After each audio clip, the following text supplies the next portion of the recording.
Bonjour à tous, merci de votre attention. Alors, ou tout le monde de ce côté-là, ou ici. Enfin, bref. Chers collègues du conseil municipal, chers anciens élus municipaux, mesdames et messieurs les représentants des instances départementales du football, mesdames et messieurs les représentants entraîneurs, animateurs, bénévoles et adhérents du Football Club Biassé, les membres de la famille de M. Mohamed Sebani, Biassès Biassé. C'est avec plaisir que mes collègues du conseil municipal et moi-même vous accueillons ici sur cette belle pelouse du terrain d'honneur afin d'y honorer M. Mohamed Sebani.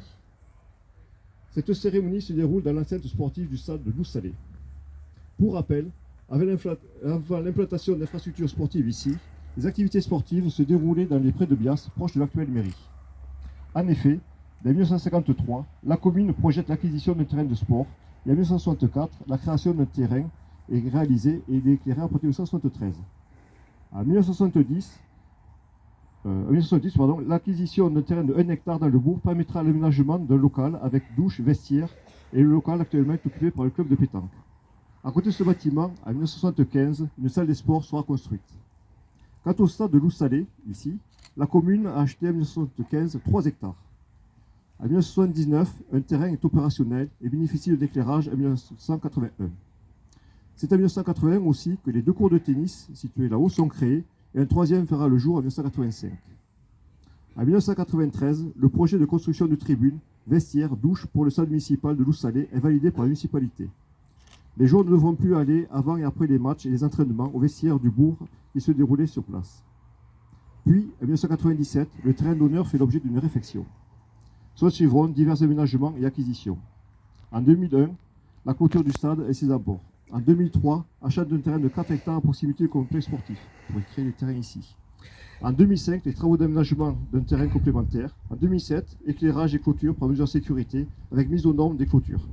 En 2013, mise aux normes de l'éclairage du terrain d'honneur pour l'organisation des matchs en nocturne. En 2024, acquisition de remotondeuse pour l'entretien de l'ensemble du complexe.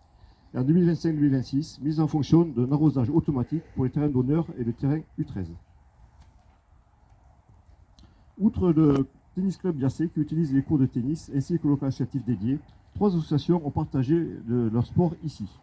Bias 13, dès 1961 auprès de Bias, puis à Lous-Salé jusqu'en 2014, le Foot Club Biassé depuis 1994 et le football américain des Titans de Bias de 2014 à 2022. Monsieur Mohamed Sebani, pour parler de lui, pour l'honorer aujourd'hui, est né le 13 octobre 1960 à Novi, en Algérie. Décédé le 26 août 2002 à Niort-sur-Lot à l'âge de 42 ans. Il a été fondateur du club de foot de Bias le 16 avril 1994.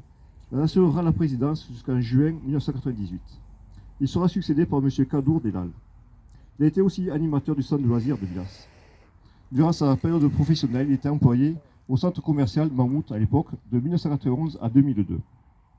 Pour son investissement auprès du club de football local amateur et la cohésion du projet associatif, en donnant son nom au terrain d'honneur, le conseil municipal salue la mémoire d'un homme dont le dévouement a marqué durablement la vie sportive et notre commune. Je vais laisser la parole maintenant aux responsables du foot.